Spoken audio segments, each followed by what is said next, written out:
Hello, everyone. Just giving you a bit of a heads up of something new that I'm trying for Remember 64. Another way to hear from you, the listener and viewer of the show. voicecast.app/remember64. Leave us a message. It's completely free. You can do it on your phone. You can do it on a browser. And you can find the link on social media as well and at the description of this episode on your podcast app of choice. All right, on with the show, everyone. You don't understand. It's after us. It's big. It's got huge teeth, a big beak, bulgy eyes, feathers, fur everywhere. Yeah, and pigs can fly. No, bears can fly. Bad guys beware. Here comes Banjo Kazooie, where you're both bird and bear with amazing powers. There's never been anything like this head-banging, sky-flying, rock-hopping, egg-shooting, tag-teaming duo. Banjo Kazooie, only for Nintendo.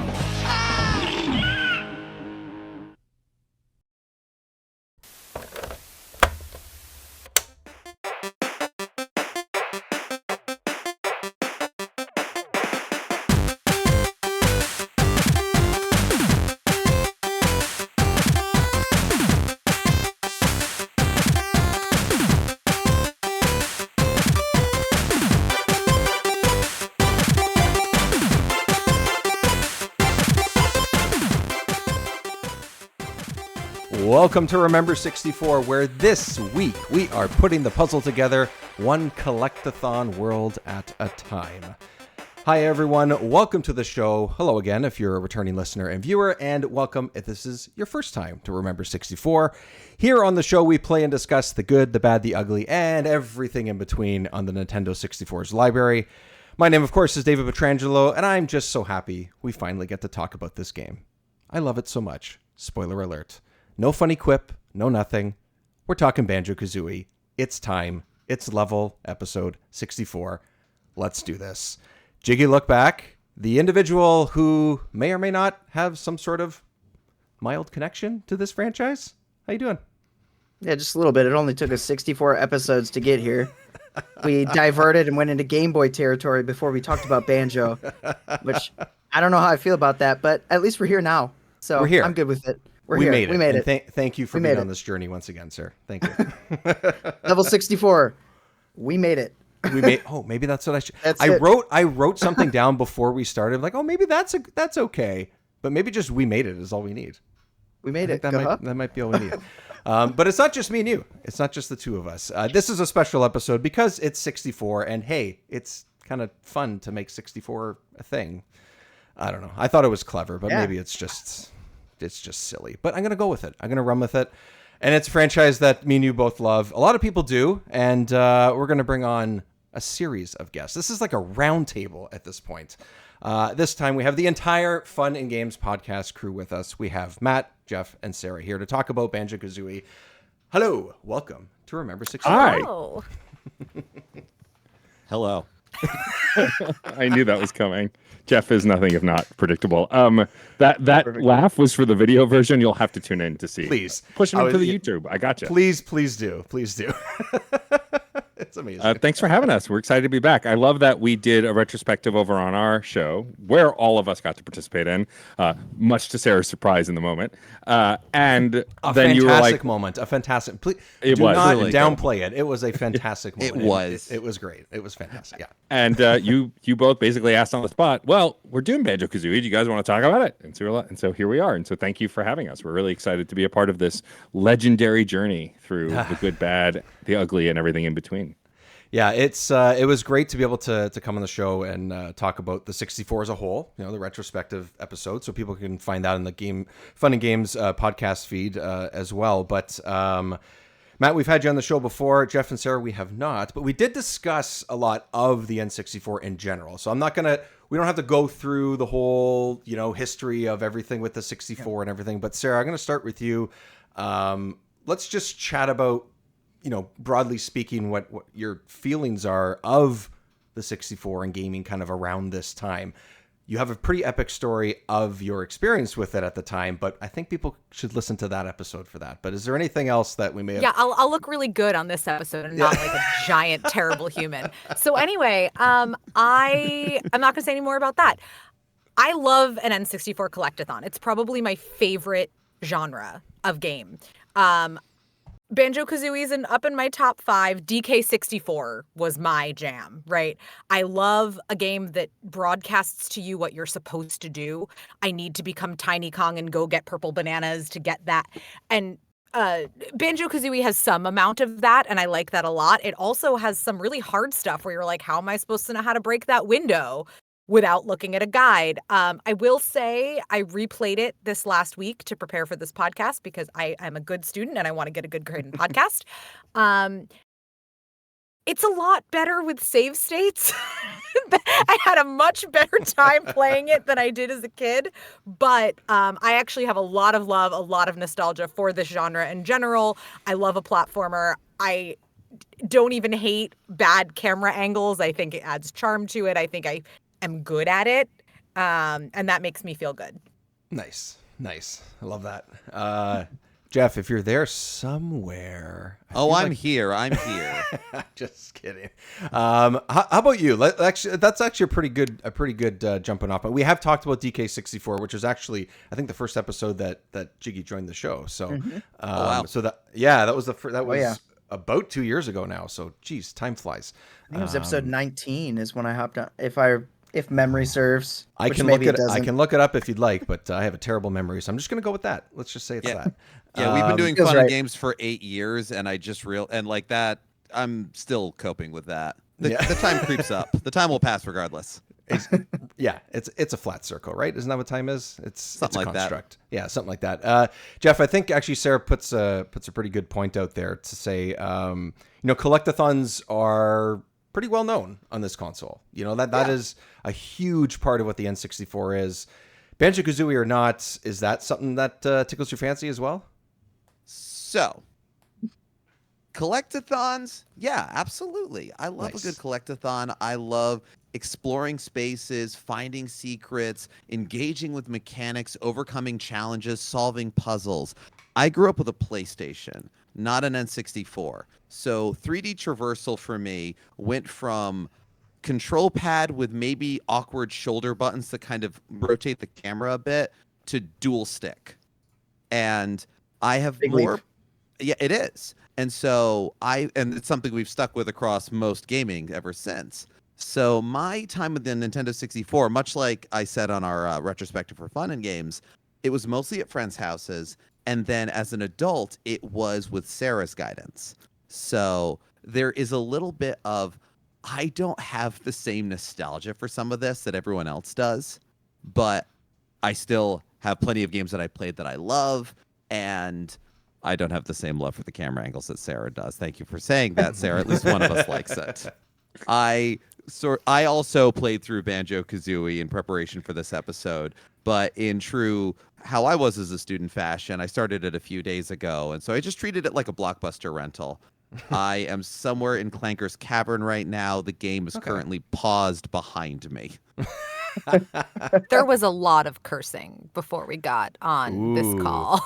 We need to hear about. That's a teaser right there. That we got to get into. Well, he said he was in Clanker's Cavern, so yeah. I mean, that explains itself basically. One of the worst stages in the entire game. It wasn't so much cursing as just seething existential rage. That's fair. I think just wait till Rusty Bucket. I know, that's what I said. I'm like, that's where it starts to get even harder, though. Yeah. I just don't. It's like, I'm not saying that it's getting too hard or anything like that. Here's the other thing to understand. I would never say that I am the greatest gamer out there, but I am far from the worst. I'm pretty good, in fact. And there is plenty of times where when it is flowing with Banjo Kazooie, it's great. And there is plenty of where I see they're coming from, what I see. And I said this, I've gone on record with you all saying this before. The N64 was a big piece of awkward but necessary evolution in a lot of design and a lot of ideas. And so Banjo Kazooie is definitely a lot of cool ideas, a lot of things. I wish there was a better version of this game, kind of thing. And there are out there, and there's other things that people have gone on for. But there's some very deep frustrations that got me very upset, yes. Fair enough. Matt, I feel like an asshole. No. We're gonna. Oh, don't worry. We're gonna, Jeff. We're gonna dig right into it. Don't you worry. Good. Okay, good. Yeah. We will help you through this. Matt, I know that you're pretty excited to get a chance to replay this and everything. And I say that because you wrote to Jiggy and I, or just me, I can't remember if it was the group that we had our chat, and said, well, if I'm going to do this, I'm going to do this the authentic way, or as authentic as possible. Tell us about that and how that went. Yeah, so I don't have it near me actually, but yeah, so I had played some of the N64 stuff on the Nintendo Switch Online, like Mario 64, and barring the fact that port isn't great to begin with, I was just frustrated with the controller because most controllers you can remap to anything, but I feel like there's something about the N64 controller in its shape that like I need the controller itself to really get the buttons down. And so the layout is even more, I don't know if unique is even the right word, than even like the GameCube would be. Like there's just the form factor of it. Something about it is of its own existence. I don't know what the word is. Well, It's because the the C game. buttons. Yeah, it's a lot of It face has to buttons. be. Yeah. It's the C buttons and the 3 prongs. It's like the thing about the GameCube controller is even though it's a weird shape, the buttons map to like the standard Xbox 360 shape controller pretty well because it's the same amount of button and analog sticks. It's just that one's a weird shape. Whereas the N64 controller, it's got only the 2 shoulder buttons, the 1 analog stick, the 3 prongs, the C buttons. Like it doesn't map neatly to another controller. Jeff grabbed one of his N64 controllers. And the fact that everybody, like, they designed this with the D-pad on the far left side because I think they thought more people would do 2D navigation, but with the 3D and everyone holding the middle prong, that meant the Z button, and this created a great imbalance. And if you've got an L button and an R button, there's a lot of balance ideas of what you would want to do with that. But the Z button has kind of a trigger feel to it. So this meant a lot of like the crouching that you do in Banjo Kazooie with the Z button. Cool, great, very natural, but it leaves you with an odd disconnect and an odd imbalance in what you do with the R button necessarily. Yeah, Also, and so this is the authentic Matt. This. yes. See the wire. So because I don't have an N64 anymore, and You could have borrowed one of ours. I could have, but I also would have had no TV to hook it up to because I don't have an old retro TV. Yeah, and then you got to get the adapters and things like it. Like It's a a console, whole. I went down the well of looking It up is. like those NSO's perfectly adapters. fine. Yeah, Yeah, and so it's really. but It's fine. I had decided since we had talked about that we were going to do it and we were pushing it out to like about a month from when we had last spoke. I was like, look, I've wanted to get one of the replica N64 controllers through NSO for a while. I'd been looking for something to pull the trigger on. This was perfect. And so I did, and it came. And my first reaction was a reaction I've had before with getting new versions of old hardware was, boy, I remember this controller being bigger. But the fact was I was just smaller back then. Jeff, when I was trying to get back to playing Game Boy Advance games on actual hardware, Jeff found a Game Boy SP for me, the clamshell without the back, like with just the front light, for a good price. And so grabbed one for me, which I happily paid for, and at his local game shop. And when Jeff got it to me, I flipped it open and put my hands on it and went, this feels very tiny. This console wasn't that tiny. And so like It's perfect just for me. It's right. It's also But, basically a straight square. You know, Right, when you hold exactly. like it's kind of like holding the NES controller. Like when I hold that now, like my hands aren't huge or anything, but like I can't. I can't. Yeah. Can't do Give it them for all to longer than a me. few minutes. I will play them. They are perfect for my hand size. I have you a can couple. all complain, and I will take them. I have a couple and think- they are functional. So Right. Well, the thing I run into, especially with stuff like the NES controller, isn't so much the size, a little bit. It's the Little bit, yeah. ergonomics. Like Yeah, I right. remember Sure, playing sure. on that little blocky rectangle, playing on the NES with that for hours, and this was great, and it was fine. Like, yeah, your hands would sweat, whatever else, but this was perfect. And as ergonomics got better and better, you'd go back and go, we were fine with this. Well, Yeah. But we should be you so say, lucky. You say that, but I played Banjo Kazooie this past week on my Nintendo Switch Lite. And Okay. using the ZL button instead of an actual Z button to try to run with Kazooie and the trot was so much harder. Yeah. It's Yes. not as intuitive. It No, it's like not. hurts your hand a little bit. I wish that I'd done what you did, Matt, even though I did most of my playing on a train. So it Yeah. was probably for the best I was just on my Switch Lite. But this game was meant to be played on an N64 controller, and it was a bit of a challenge even having played it and what I thought was beating it. I'll get to that later. As a kid, and then beating it again now, it was a much different experience, and I prefer the older ergonomic design to the way it was on the Switch. Yeah, I would say the button mapping for the N64 controller, I can't think of a better way that they could have done it for this game. And I did my playthrough on original hardware on our TV because this is my first time playing through, like truly playing through it. I don't deserve modern conveniences. I need the true experience to speak about it honestly. Yeah, which is totally legit. But for me also, as someone who had been wanting to play it the whole way through, which I may have done when I was a kid, but I definitely don't remember. I wanted to have a comfortable to my nostalgia, at least, controller experience. And like, it worked really well. The controller feels pretty legit. I mean, I can't compare it to the original hardware because I don't have access to it at the moment. But like, for what my muscle memory was, like, the analog stick took a couple days to like kind of really go through its paces to feel comfortable, but I adjusted pretty quick. And like, while I will admit that I would have never gotten through this game without save states and modern conveniences, I did 100% it, and I did not set out to do that because I rarely, and like Jeff can speak to this often, whenever we talk about our favorite genre, Metroidvanias, I rarely 100% those. It's Pokemon games too. I rarely 100% them. I want to beat them. I want to go the extra mile for what I feel is comfortable, but then that's it. But once I got to the point, because this game, basically to complete it, you need like 4 extra jiggies and like 20 notes. I was like, well, I'm almost there. I'll look up a guide and I'll finish it. It was worth it. But I definitely wouldn't have done it if I was playing on the N64, because I remember getting the 3D All-Stars pack, playing Mario 64 for like 20 minutes and going, maybe I don't love this game as much as I used to, which isn't really possible. But I think it really was the weird controller layout, because it's based, like Jeff said, the Z button is very unique in the fact that it's meant to be a trigger feel, and having it on the shoulder doesn't work because ergonomically it wasn't meant to be that way. And so I'm excited to dive into more of the NSO library with this controller now that I have it, because there are a bunch of classic games from it that I haven't played in ages that I want to revisit. Yeah, and it's great that Nintendo is providing that. If they're giving us games through NSO, being able to do that, it's ideal. Yes, I'm playing on the original hardware because that's what we do, and that's how we're weirdos.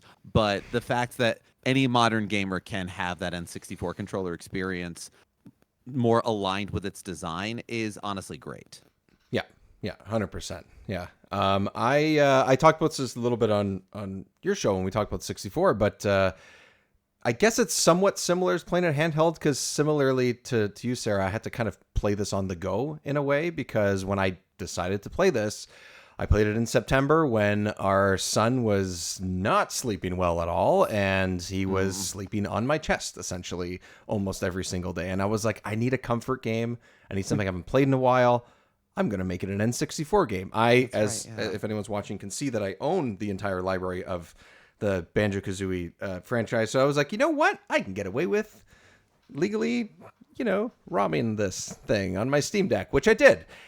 So it has a very, almost the exact same button layout as what the Switch would have. You have that R2 or L2, like that button is up there. The C buttons are the little joystick in the corner, which is so. Like, that, I think, is actually the bigger problem for me, is that. But the Steam Deck is also larger, and I find more comfortable than holding the Switch for longer for myself anyway. So see, back to my little hands, the Steam Deck is just too big. Totally fair. Completely fair. I think at times it does actually feel a little bit clunky in a way, but heavy. It is. I mean, there's more in it, I guess, is part of it, right? So it's some this is a QRD T5 or whatever, but like a Hori pad or something, right? Just something that shapes your hand better.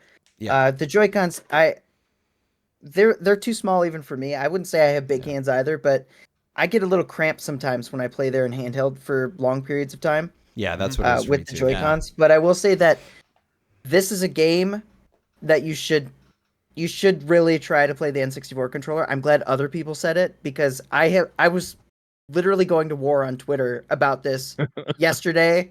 Well, that was your first mistake, was going on Twitter, I think. Right? I was you just go to war the second you log in. Yeah, basically. Isn't that what it is?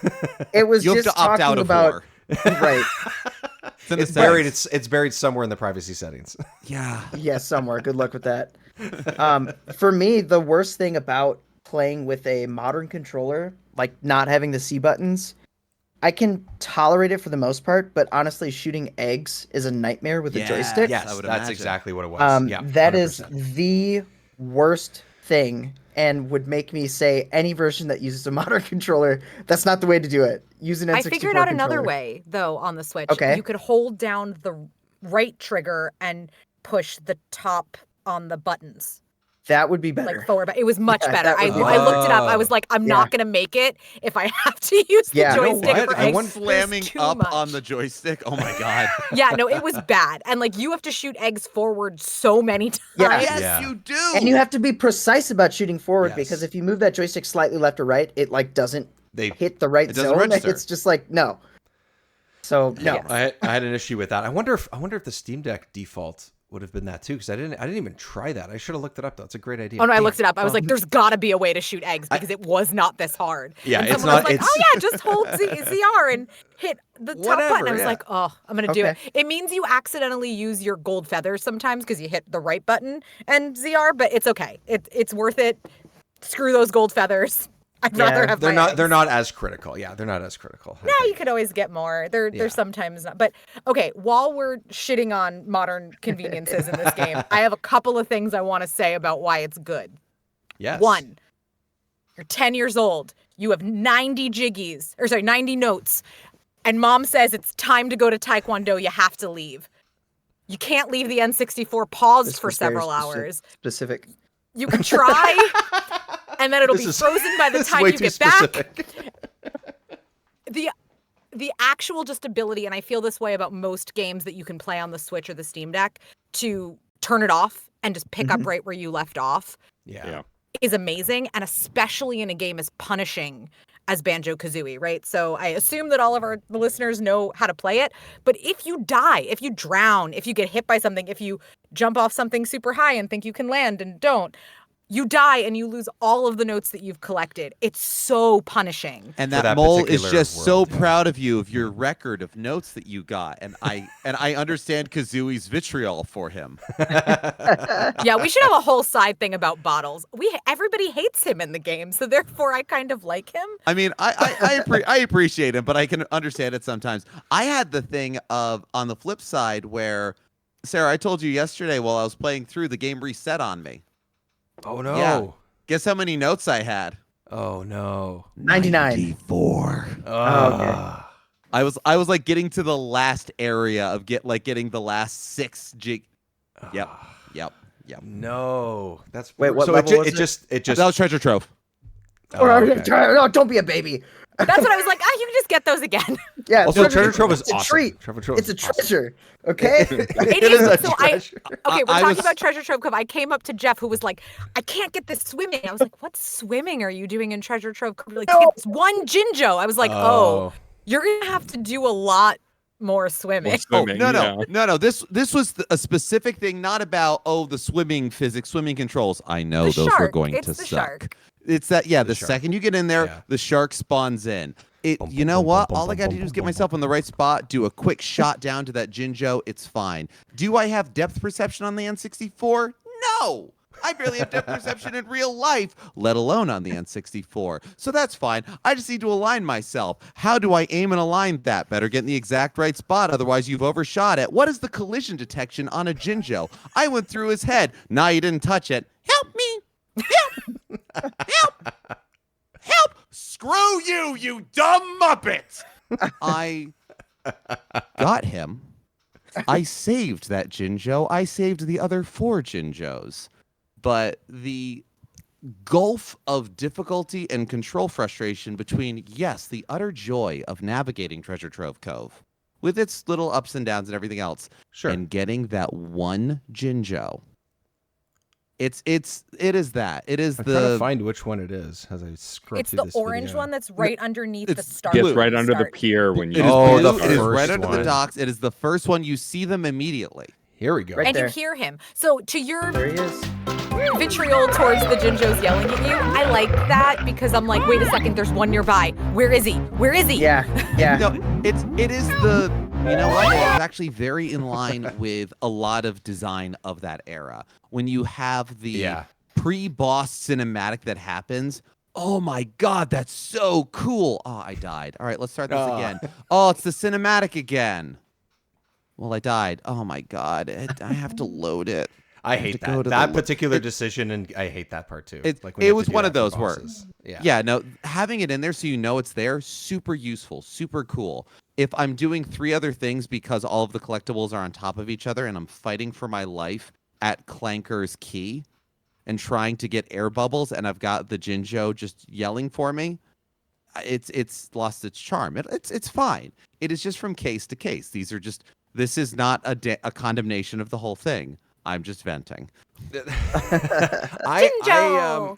I like the thing I noticed is, and this is not just this game, but games of this era, even more specifically 3D games, just because of sound design and stuff. But I'm playing this with headphones on, whether I'm on the couch or whether I was sitting in front of the TV or something. Now I have that option. Yeah. Whereas 25, 30 years ago, I'm sitting with this tiny little CRT and barely hearing what's coming out of these broken speakers of a TV that's probably already 15 years old.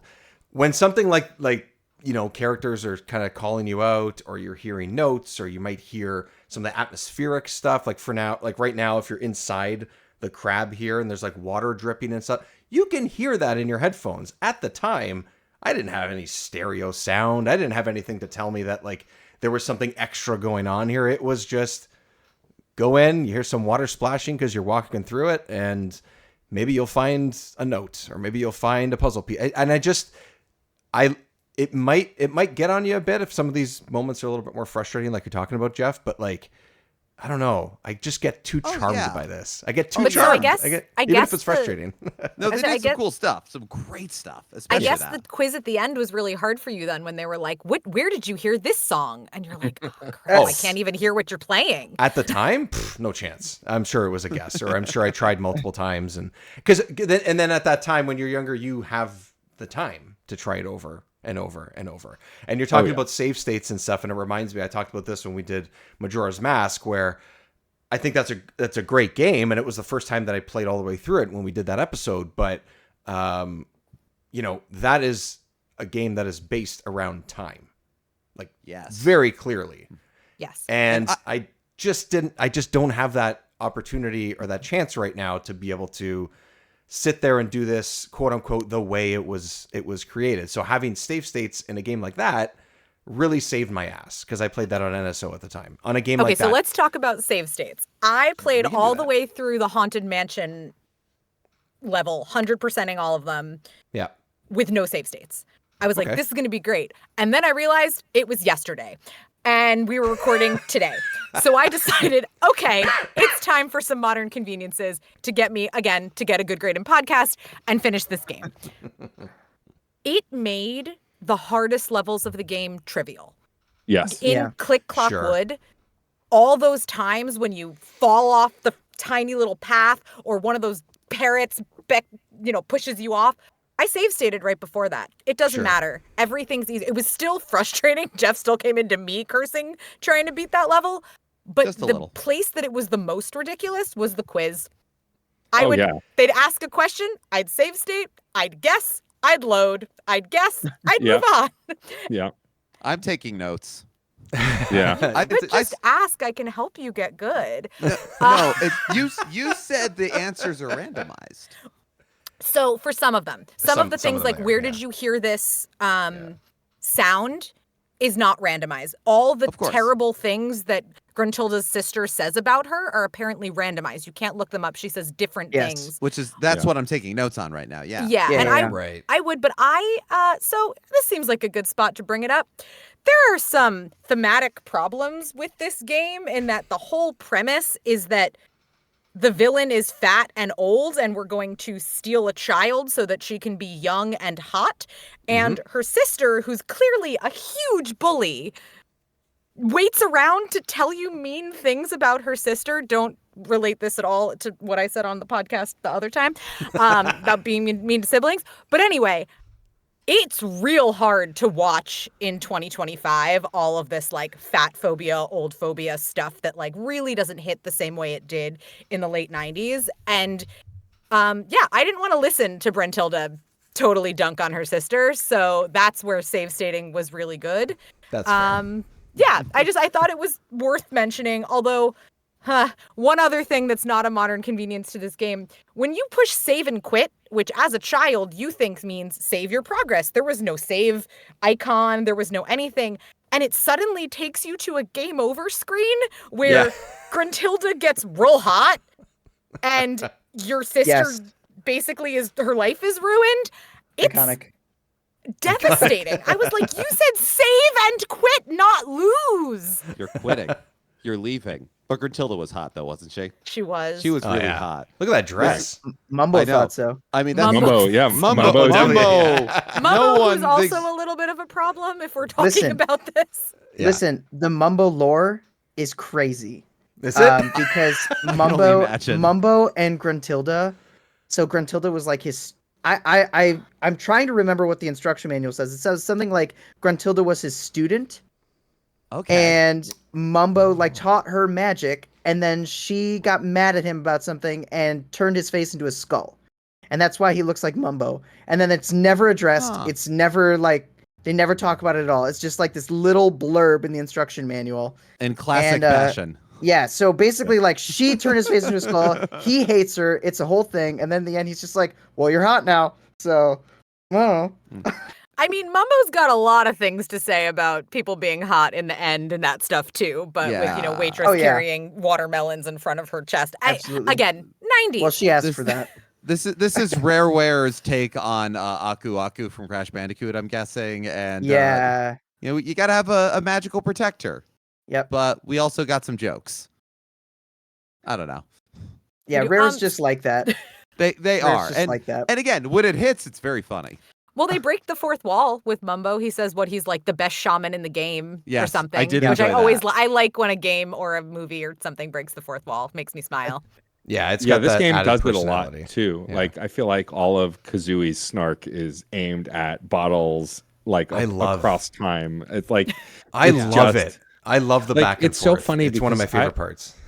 I thought that I would get tired of the dialogue because I've seen a lot of people, like I've watched tons of content creators I enjoy cover this game. One of my favorite content creators is on this call with me, Mr. Jiggylookback. But like a lot of folks have covered this game, and I've watched more coverage of it than I've replayed it. I hadn't played it in a long time, and a lot of the things that folks like Some Call Me Johnny and a bunch of other folks have complained about is like the constant vocalization of the words gets annoying because it's the same stuff the whole game.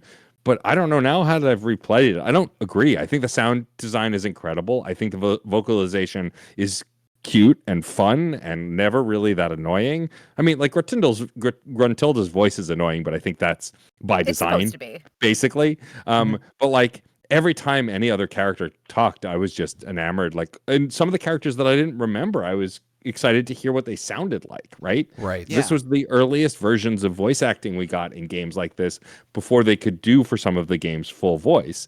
And I don't agree with those takes that it gets grating. I mean, I also had an easier time of playing the game because I did save state and stuff and streamline a bunch of it. And I imagine if I played for twice as long and got stuck on twice as many things, it'd be different.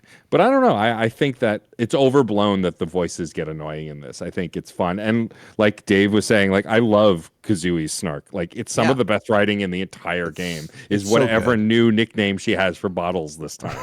Yeah, well, it's awesome. And I would even say that for all the frustrations that have already aired and everything else, I never got annoyed at the voices. No. And I definitely have I have the syndrome of I'm calm, this is fine, and now I'm frustrated. And when I get frustrated with games, do you know the concept of this bitch eating crackers? Where when you get so mad that anything happening around you, and then there's this bitch eating crackers kind of thing, like. That level of frustration happened while playing Banjo Kazooie, but at no point did the voices bother me. Those were unobtrusive and characteristic. I mean, again, I played the original Gex so much on the PS1. You want to talk about Tail time? It's tail time. This will be great for my collection. Over and over again. Yeah. And that gets grating. But when it's just some noise, it becomes part of the background. And the sound and music design is utterly beyond reproach on this game. Yeah. Yeah. I would say that the voices don't get annoying mostly because whenever they pop up, there's something actually to be said that's related to the plot or the level.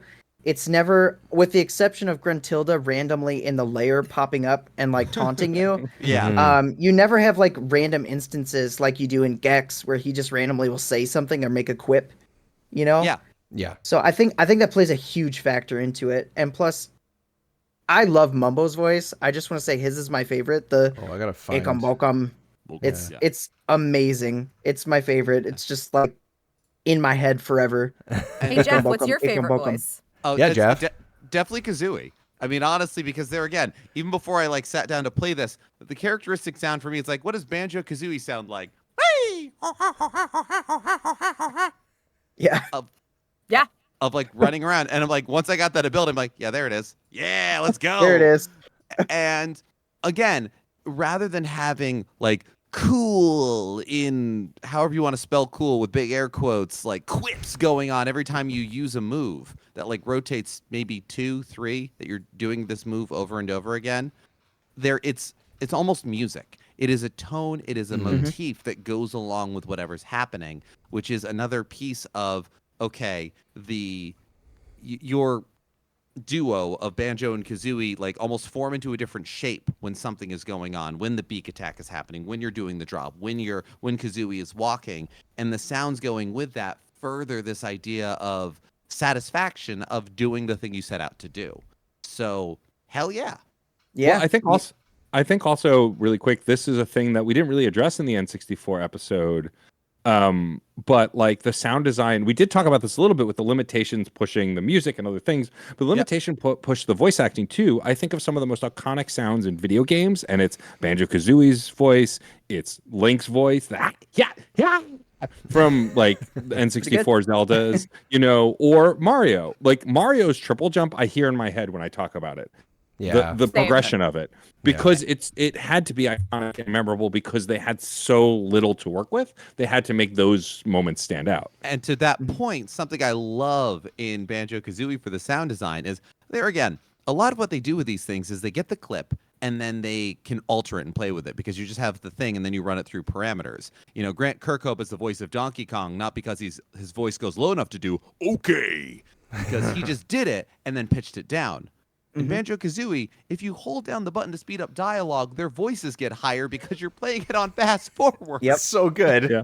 I love it. So many of the voices are just reused too and just pitched. Like Clanker is Banjo's voice, just really slowed down, which is amazing.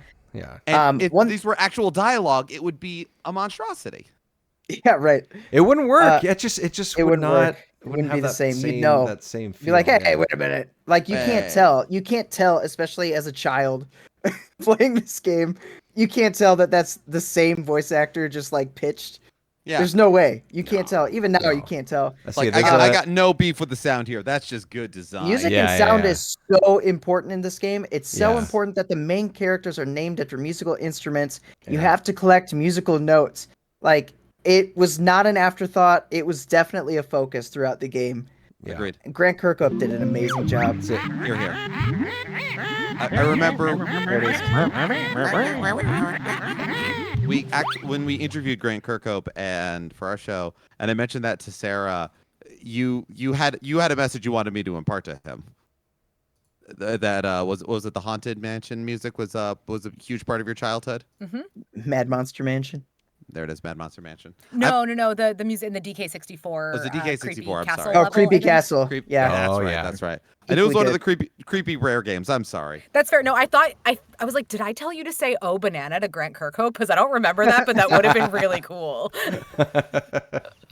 Yeah, I mean, this soundtrack I've championed everywhere. And like, it's funny too, because I thought I would only remember some of it. And then when I replayed this game, like literally every song I remembered immediately. I was grooving to. And yeah, I mean, Grant Kirkhope was one of those like pie in the sky dreams to interview, and the fact that we got him on the show still to this day kind of blows my mind. And like it's because all of my favorite games from this era he did the music for or advised on the music for and continues to work. And like, you know, I think that this soundtrack is iconic because the game is, but it's also because it and its sequel have some of the best music in video games, full stop. And like, and not only does Grant prove that with these soundtracks and DK64, but he also proves that with his like remastered stuff. He rejiggied select songs from the soundtrack, and like each song is basically and Jiggy's got the vinyl version. Like, and what's really amazing is like Grant told us in the interview that he was in metal bands and like he's got a wide taste in music. And like he flexes that muscle on this record. One song is in the style of metal, one's more classical, one's more dreamy, one's more retro. Like it really is kind of astonishing how malleable his music is. Oh, those records are bright green. Nice. It's so cool. Yeah. It's freaking like cool. the jump pad. It looks like the jump pad. That's amazing. Is that one of the ones too where they had like different choices so you can get some that were different colors, I think? Yeah, I got the spring pad. I made it look like the spring pad. I'm like, that's what I want. That's a great idea. I also got this little poster he signed, which is cool. Oh, nice. That is very And they totally goofed up, and he sent me two. Amazing. Both signed. It's because he knew you were Jiggylookback. Yeah, exactly. Probably. And I will also say that Banjo Kazooie has probably my second favorite pause music, right after Battletoads. Let's see if I can find it. There you go. You don't have to find it now. I don't Now have we to can all find it. just sing it. This is actually it's crazy that we're talking about like just like the music and how it sort of earworm is kind of the wrong way to say it because earworm almost has a negative connotation to it, but there's only so much music that I typically listen to. A little too loud to play in the house with, you know, at the time that I was playing this, and since then, you know, under a 1-year-old in the house. I'm not playing System of a Down. I'm not doing it. Right. It's just not. Eventually, he'll like it, but not right now. Maybe. So I find whether it's Spotify, YouTube, whatever it is, and I find other versions of soundtracks that I enjoy, and this is one of them. And there is a number of piano renditions and acoustic renditions of this done by other artists and stuff, and it's just great to listen to. Like, it's not exactly the same, but they put their fun little spin on it. You know, one in particular that I listened to also has, you know, the original trilogy of the Donkey Kong games in their own rendition too, and it's very like acoustic, like when she plays the drums or the bongos in the Donkey Kong one, for example, she's like just tapping like on the desk or on her seat or something and playing the piano. It's just, this is something that is the music for this game has been playing in my house since my son was born 10 months ago. And it's like at least once a week I'm listening to this from start to finish. And it's just good background music. It's friendly. It's fun. And it's just, it feels good to listen to it, even if it's not the original version and I don't have it playing on the TV or whatever it might be. It's just, So it's very happy. It's very happy. Yeah. And at every level, which I think is rare. No pun intended. But every level has a distinct sound and feel to it. Somehow it changes using the same sound font, but every level feels like it's supposed to feel. Like right now we're watching Freeze Easy Peak. Yeah, feels very wintry, feels very, you know, Christmassy time. Like, and it's all just happy. And I think it's really rare in a game that every level's track is good. Like usually you have a track where you're just like, that one's okay. You know, whatever. I can't think of one that's just okay. I really enjoy all of them. Yeah. Yeah. So honestly, Matt and Jeff will tell you this. I'm not a huge music person. If it wasn't on the CD in my car in 2006, I don't know it. Every time I got to a new level in Banjo Kazooie on this playthrough, it was like core memory unlocked. Yes. And I was like, why do I know this music so intimately? I played this game a couple of times, but not a ton. Turns out I spent, even on this playthrough, over an hour in every level, which means I listened to the music straight for over an hour in every level. Yeah. And I think that part of that is it's so good, right? You don't feel like the time goes by because you're enjoying the music, you're enjoying the gameplay. Oh man, I didn't think to ground pound here. I was using the The peck. RB one, the peck one. Yeah, No, who not the ground- peck, the who one where you ground like pounds slide. here. This is a nub. I ground pound all the time. You got to jump. I do you gotta, too, but it takes so AB. long. AB is faster, isn't it? Yeah, that's- the peck is 100%. faster. Oh no, I didn't use the peck. I used the other one, the like shoulder charge? one. Oh, the shoulder Yeah. Oh charge. no, that's even slower. I trust jump the pack, jump pack. hitbox. I trust the hitbox of the ground pound That's in a lot fair. of instances. Yeah, that's true. That's true. Yeah. Oh man. I like this level so much. Yeah, this is a good The other thing is, while we were talking before, I'm going to go back to a conversation we had just a couple seconds ago. I found the mumbo jumbo text from the manual, by the way. Oh yes, please. Oh, yeah. And what it says. So it Try to says, save them. a former teacher of Gruntilda's, this teacher. mysterious shaman was betrayed by his pupil, for he could prevent her from putting his magic to bad use. The witch transformed Mumbo's face into a mask of horror to remain that way until the day she's overthrown. Huh. Well, I'd like to say that maybe he'll be okay, but I know there's a sequel game which I've also played. That's And true. it looks so iconic, so they have to find an excuse. We can't put it. No. Yeah, although wait, so this brings me to the thing I teased in my intro, which is I thought I beat this game as a kid because I didn't believe in watching credits. So I got to the end and I turned it off and I thought I beat the game. This time I watched the credits and realized, nope, just kidding. There's a final battle I've never seen. Oh, yeah. And you got to that, and I was like, yeah, Rare does that all the time. You know, like Donkey Kong Country? And you're like, no, I don't know that. I didn't watch credits. I was like, I beat the game. I got the credits. The end. Goodbye. Turn it off. So yeah, apparently, thanks to you guys, I have officially beaten this game for the first time. No, wait. Now wait. Did you 100% it?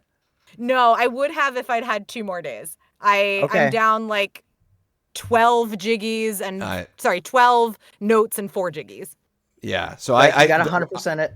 Yeah, And I you did gotta not get 100% it this stop and time. swap It's, stuff. let's see. I got 100 jiggies and 995 notes. And I think I said either on your episode or we talked about it previously another time, those 5 notes were driving me nuts. I couldn't do it, so I stopped. I just couldn't do it. I was like, I didn't want to look anything because up. you have to start at the beginning every time, and That's that's the what thing. makes it really hard. That's part yeah, of it. to Jiggies, you complete can it. go for it. That's fine. Notes, it's real. It's harder, yeah. And they were in the last world, which was much harder to get. Anyways. Oh, well, actually, that's an interesting point, real quick. Click, clack, wood, that last world. Yeah. I didn't recognize the music in it when I first got there. I was like, did I never play this one? No. The music is different in every single season. Each one. Yeah. And Yeah. so I didn't spend the same kind of time with it. Mm-hmm. And that would be also, too, like, it's the same with just gaming in general around this time and of that age, when everyone's a little bit younger and stuff. Like, are you always getting to the end of the game? No. Not especially a game that is, between 8 to 10 hours. As a kid, you're going to play over and over and over. You're going to start again. You're gonna, it's not always that way. Like for me, I remember beating this game a couple times, but for the most part, it's those first few worlds that really stand out. Yeah. Of course. And are great, just like the rest of them. But like that happens in Donkey Kong. That happens in GoldenEye, even. Like things like Oh, you know, yeah. I just keep naming rare games, but you know what I mean as an example.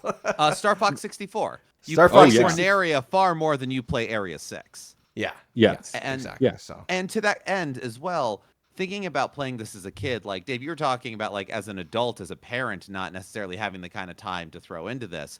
I mean, if I played this as a kid, I probably would have loved it. And I almost definitely would have put hours and hours in because I'm very used to, you learn the idiosyncrasies, you get over whatever frustration points. Like I could sit here and go, yeah, it's bad design, or we've gotten better and this is the best they could do, or whatever else at the time. But also, I was playing with a deadline for wanting to talk about it here. So I also know that every time I died and I lost 40 notes, 90 notes, whatever it is, it's like, I just want to finish this. And that is not the attitude you need for this game.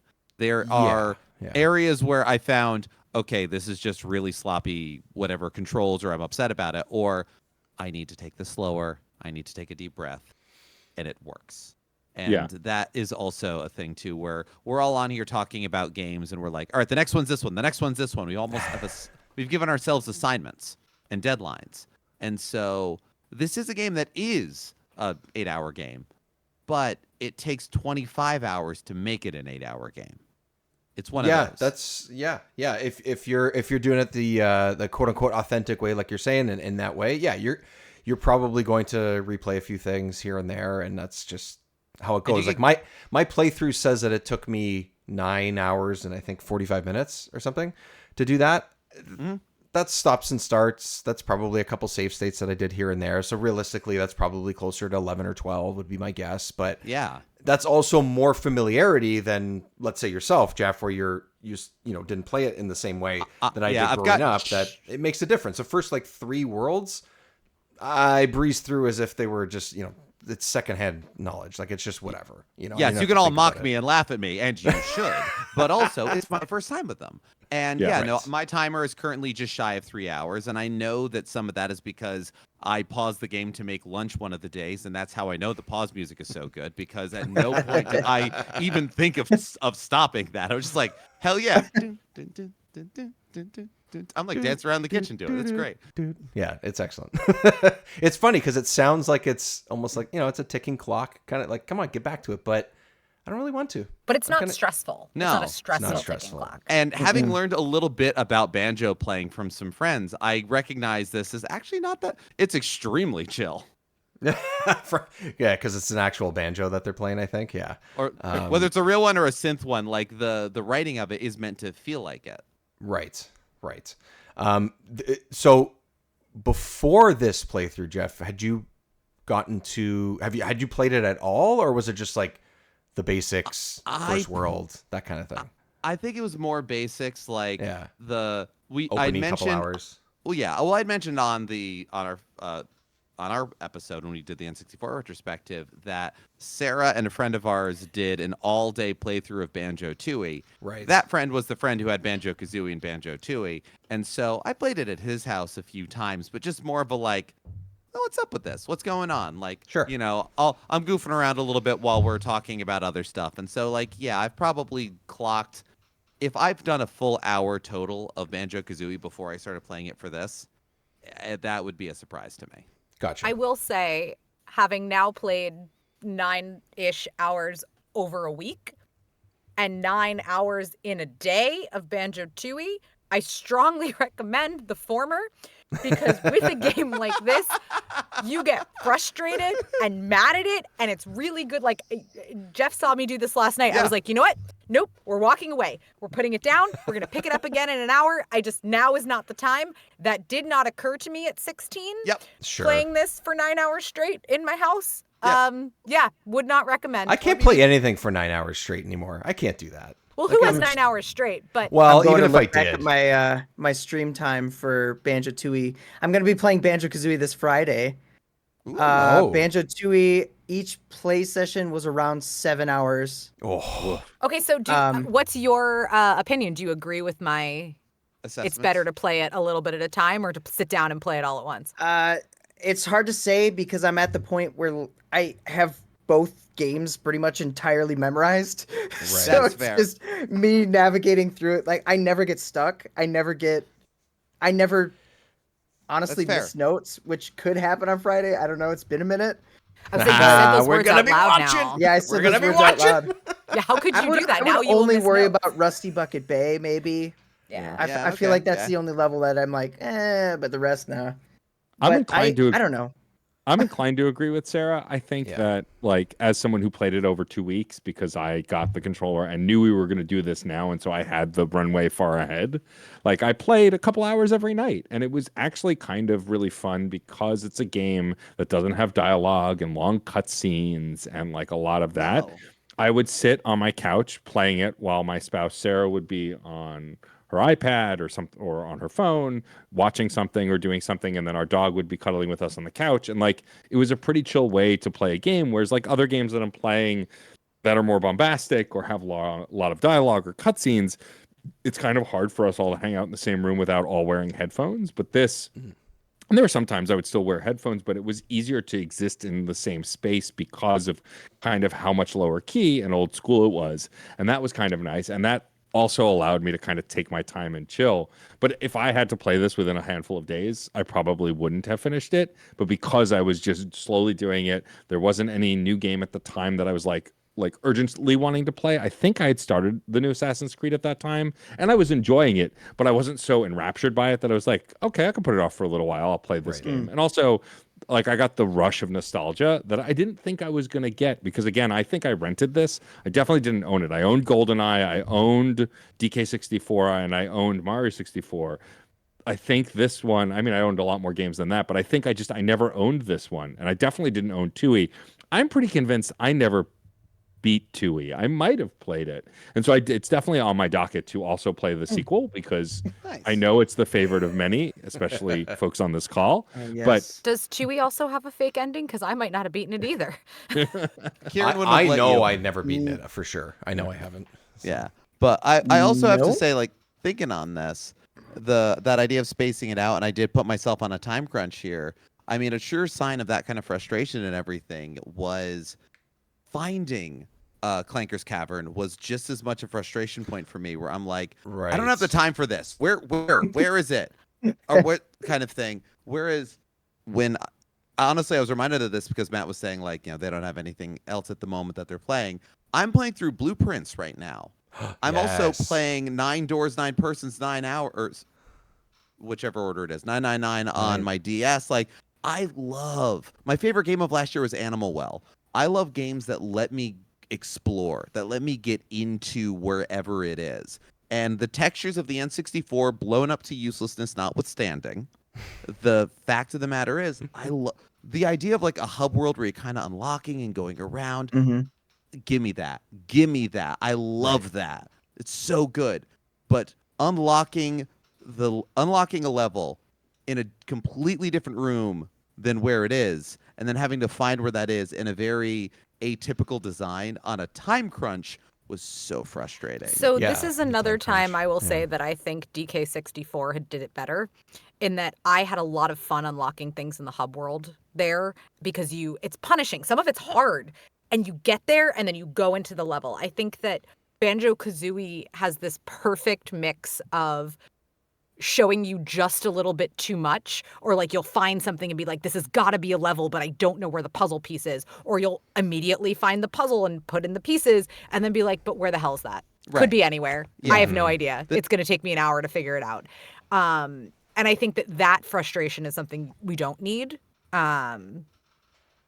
It's interesting. So we I don't know, as we're sitting here, I don't know which episode's coming out first, so just take this we played Grunty's Revenge and Banjo Pilot. So we played the GBA games associated with Banjo Kazooie, and Grunty's Revenge is essentially, it's not the same game, but they are trying to recreate a 3D experience on the GBA in some ways. And that does a similar thing where you turn in your jiggies or your notes, and then it goes and shows you, hey, you've opened up, the door to the next world, and almost the exact same way.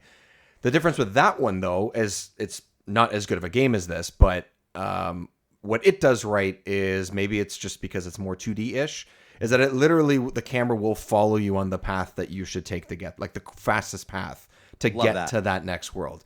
And it works because, just like the N64, like Jeff, you were just mentioning some of the textures and stuff, because they're doing so much with that game on the GBA, it is kind of hard sometimes to tell. And they are also working with elevation, which is hard to do on sort of a 2.5D plane in that game. That you have issues with perception on this one. Try the GBA one. Oh my god, yeah. If you think that it's hard to land a jump or something like, oh my god, that game.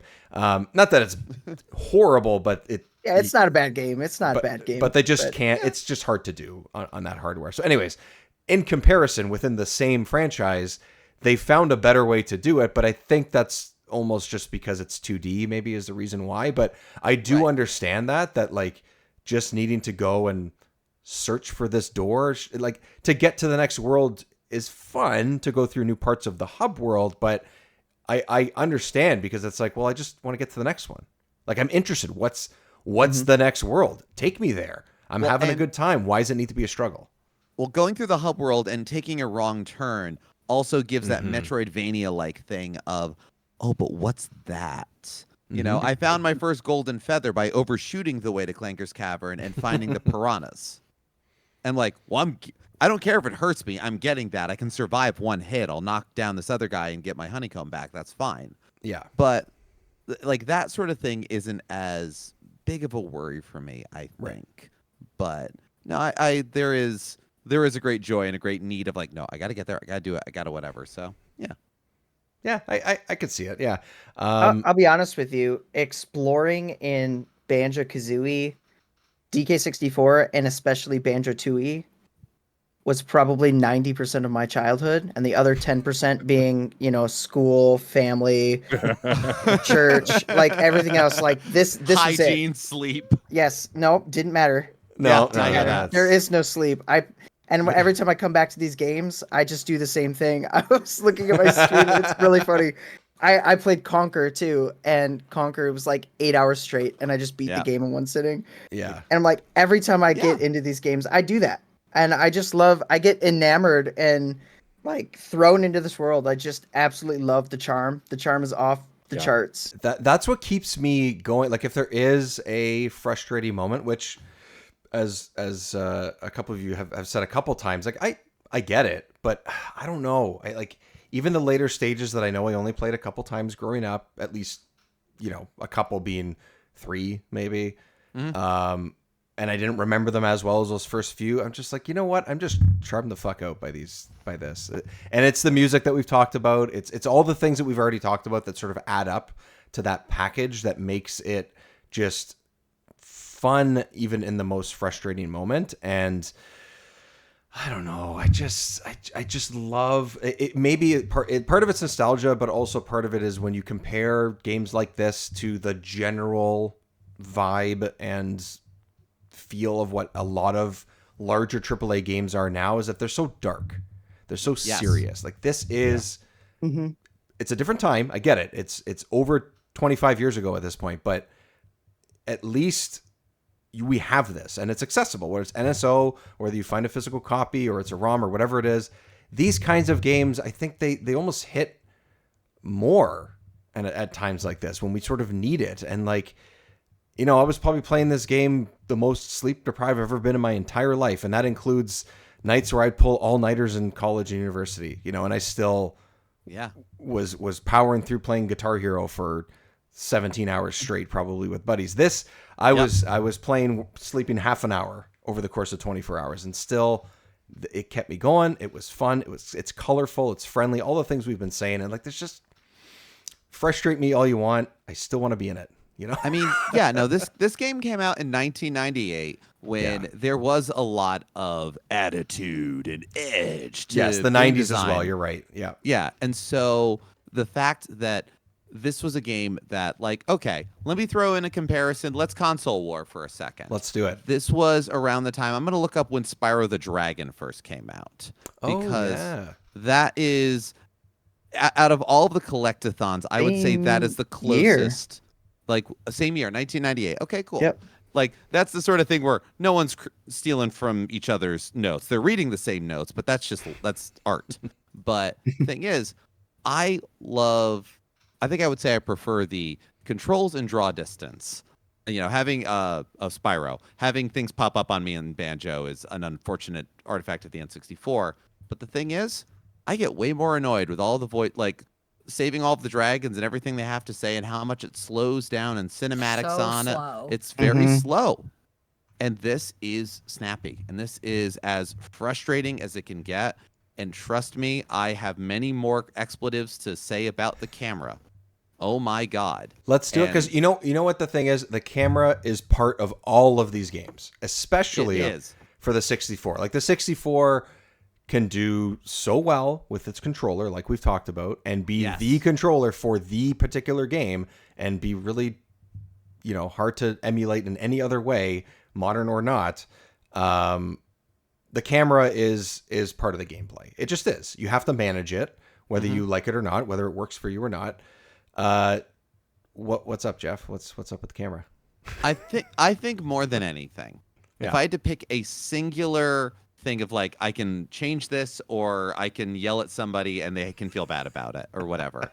I could go to their home and flip over all of their furniture. Like, I don't wish ill on them, but I just want weirdness for them. Regardless, you press the R button to move the camera directly behind Banjo. This is great. This aligns you. This allows you to maybe push a little forward to, you hold on to that and you maneuver. There are so many areas where you're too close to a wall for it to do that. And so now you have to run towards the camera and you can be ambushed, or there can be, and all they have to do is remove the texture of the wall and put the camera behind it. But they are so insistent. The amount of times that I have jumped somewhere, done a precarious platforming thing, done swimming, done whatever else, in my limited experience with this game, I've already had enough times where I have died, nearly died, failed, and had to start again over and over because something got in the way or it wouldn't let me look forward. Everything else is details. Interesting. So, yes. I want to hear your thoughts, Sarah. I want to hear your thoughts right now. Yeah. So again, Right now, damn it. I find being good at the camera part of being good at this kind of N64 collectathon, and I agree. Yeah, all not the even ones just that I the can think of. specific game. Yeah. Yes, and this specific game too. On the Switch, I was using the right stick to use the camera, which was a totally different experience. It wasn't centering it behind me, but it was the opposite of how I use twin sticks on modern games. So you're basically the camera, and if you move it right, it moves the camera to the right, so kind of actually left. Yep. And to Jeff's point about playing other games, I'm playing Baldur's Gate right now. So we went to go play Baldur's Gate, and I kept messing up the camera because I wasn't using twin sticks. I was using Banjo Kazooie logic. And I'm used to that kind of camera control. Like, again, no, of course, there's a bit of get good to it. And it's, I think the amount of, I know where it's supposed to go. Mm-hmm. And then it just goes, but I don't do that. Okay, but why though? I don't do that. I could just go over here and say, no, fall. Jeff, I mean, I think part of it also for me, so I agree with everything Dave was saying about this being comfort food, and I didn't even play it as much as Dave did, but games like this, I think if they hit the right vibe, all of the other frustrations fall away, even if you are actively frustrated in the moment. But the thing about the camera, I think specifically, and why I understand why Jeff gets so frustrated is because Jeff has already said that he played more PlayStation games of this era than N64 games, whereas every game I played in this era was on this N64, and this same stupid camera was in Donkey Kong 64 and Banjo Tooie and Mario 64, and the Legend of Zelda games. And so once you it's not like Jeff has to master this full stop, because he hasn't played a ton of these kinds of he's played them, but he didn't play them as much as we did.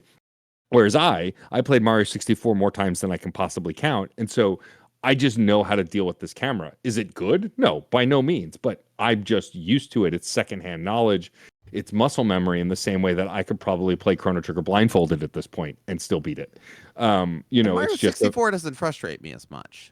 I think part of that also is that Mario 64's layout is much more open than this game. Yes. This game Yes. has Much more corners and walls much is more than condensed. Mario does. Right. You're going And inside all the time in this. Right. And the second you go inside with the camera's like above you and then to the right. And to Jeff's point too, it's the wall that's there is just always there on most of these games. That they're not able to program that out, is what it is, right? Whereas now it's like, oh, well, the camera turns and whips behind the character. Okay, we're just going to eliminate it. If it's there, it's there. If they built that wall exists.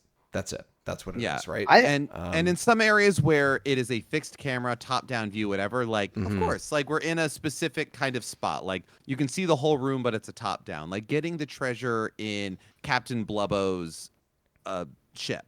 Going down there, okay, fine. A little frustrating, but I see what you're trying to do. Yeah, let me maneuver it and do that. Those are specifics. That's great. That's fine. It's interesting to me that you said you use the R button a lot to focus around Banjo, because I never do that. I think very rarely did it too. Swimming or flying are the only applications I ever used the R button for anything, and that felt very PlayStation. Yeah. When you said that, I was like, Yes. that's someone who plays the PlayStation. I was thinking that too. Yeah. I mean, Because that's fair. It's the Never controller did. logic, yeah. And I think also part of it is like, so I recently played, although not so recently now, time is a lake, replayed Sonic Adventure, which is another game where people claim Right. to hate Oh, the yeah. camera. But I never had a problem with the camera. And like, the camera is bad in that game, full stop. Like, I love that game, but the camera Yeah, is bad. it's worse than Banjo. But like, but Agreed. But because I knew the game so well, again, I'm with Sonic Adventure like you are with Banjo. You guys are with Banjo. I think once you know something so well, second nature, Mhm. it just, even inconveniences don't register as inconveniences. They probably still are, and I think that's what's really fascinating. And like so for the record, on the record, I've never played any of the Gex games, and they're getting a remaster, and so I'm excited to eventually play them. But I can imagine that depending on how well they've remapped or adjusted things, like this happened to me with the Spyro Reignited trilogy. I liked it, but I burned out after the first game because some of the things core to that game, it doesn't matter how pretty you make it look, it's still frustrating and annoying. Same with the Insane trilogy, right? Like, I love the Crash Bandicoot games. I grew up playing them, but there was something about still running at the camera and like the timing of the jumps and like I hate the running at the camera thing. I can't. My mind has never been able to. I can't. I don't know. And so it's one Whereas of the- they Yeah, designed but- that for those are specific stages, and they designed they the are. challenge They are. for that timing. Yeah. yeah. But to your point about Spyro in the Reignite trilogy, they actually put an accessibility feature where the camera will auto follow you. And I Yes. only found this because I put my 7-year-old nephew on that game and he just could not twin stick. And I was like, you know what, Internet? I wonder if we found a solution. Oh, I just go doop, doop, boop. Hey, see if you can play the game now, kiddo. Much better. Yeah. Right. That's great. And That's great. And so it's one of those things where I think some of the reason why I wanted to get the replica N64 controllers, because some of the control for me is less about how good the game controls and more about my muscle memory that's clearly still existed. Yes. Because again, the friction points that Jeff hit, I absolutely hit as well. And though I was Yeah. able to save state my way through some of them, you cannot save state your way through the swim. You can, but it's still not super helpful. Like, for example, in Rusty Bucket Bay, there's a Jinjo that you are expected to get early, because if he's the last one, you have to get out. And so when you I get had all to go five- back to get the puzzle piece. Right. And so there are five, for those who may not know, in every stage there are 5 Jinjos. When you get the 5th Jinjo, the puzzle piece, the Jiggy shoots up from that Jinjo and you grab it. This Jinjo is underwater through a hole in the gate, and you lose air in this oily water faster. And so they pressure, like in the guides, pressure you to not leave him last, because then you'll have to get the Jiggy also. I had to save state inch by inch my way through that to get it, because I just couldn't I couldn't get it. I was so mad doing it. I was cursing the whole time. The minute I was done with it, it was like my mind was wiped. Like, I just, because of how I feel about this game and the vibe of the game, I just couldn't stay angry. Yeah. Yeah. Now, it's as a visual thing, what we're watching on video right now, honestly, is actually right about where I am in the game. I literally just picked up that Jiggy. nice. But that kind of narrow, winding path maneuvering, not a problem. Love that. And even with a single stick and with the amount of sensitivity that the stick has, like if you're trying to aim specifically shooting eggs, good luck. There is like a little. I've completely overshot. What are there 6 cardinal directions? And I'm in a different world. Yeah. And I'm in a different world kind of thing. Like that those are the little, like, that can't just be, Jeff, you don't know N64. But there are absolutely no, but, and to everyone's point, like everyone else on this call, I have the least amount of nostalgic muscle memory to this. Sure. Like, I have played through quirky 3D worlds. I have played through the growing pains of 3-dimensional platforming. And these are just specifics to Rare and to the N64. For sure. Totally. Jiggy, you have so much love for this franchise and stuff. Like, is there something in particular? Like, I know Tui is like your game. Like, Tui is the one that's like, that's your favorite of all time. What's the thing that stands out, like in this particular game? Is there something different about this to Tui that's like, oh, not that it does it better, but that you feel like there's something more, like not more. I don't know. I'm trying to find the word. I'm exhausted. I'll say, I know what you're saying. Like, significant that sets it apart. Sets it apart from the other. Like, is there something? It's a lot more balanced. I think the thing about Banjo Kazooie that separates it over 2E is the fact that every move you have in Kazooie has a definitive point to it. There is a specific reason you have that move and you can use it, and it utilizes it throughout the game like fairly well.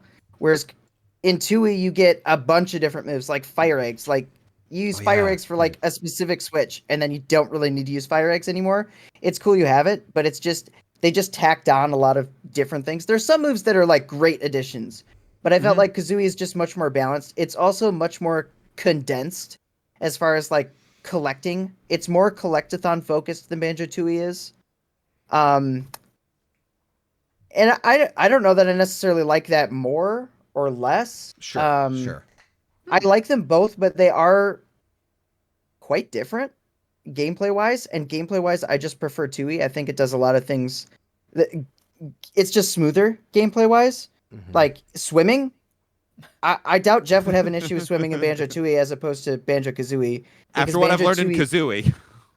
Well, but it's different. It's much smoother. It's much more responsive. It feels a lot better than Kazooie, where it's like you have. So just an example, you have the B button. You press the B button and you use Kazooie's wings, and you do like a wide, whatever you're like, effectively your wide spread, the big stroke.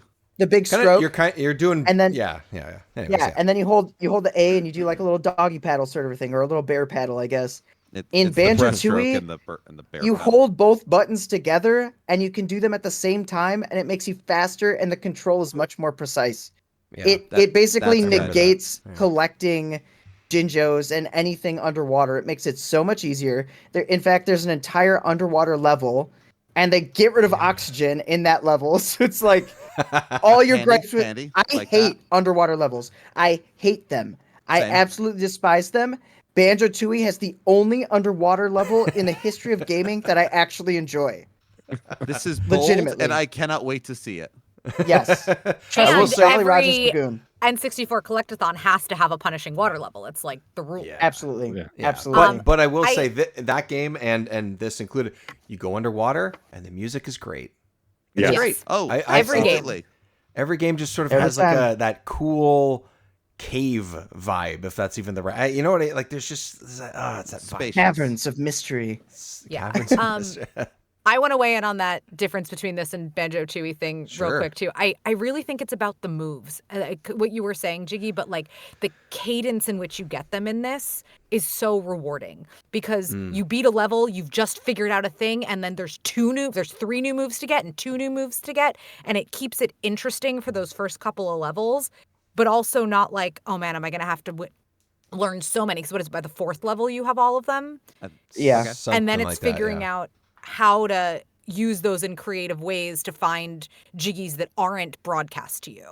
And they do a great job with the anti-piece kind of idea of, in each of these worlds, giving you the 2, 3, whatever moves, and then like, well, I'm going to try that out, and they give it to you. Like, it's, you get ample time to play.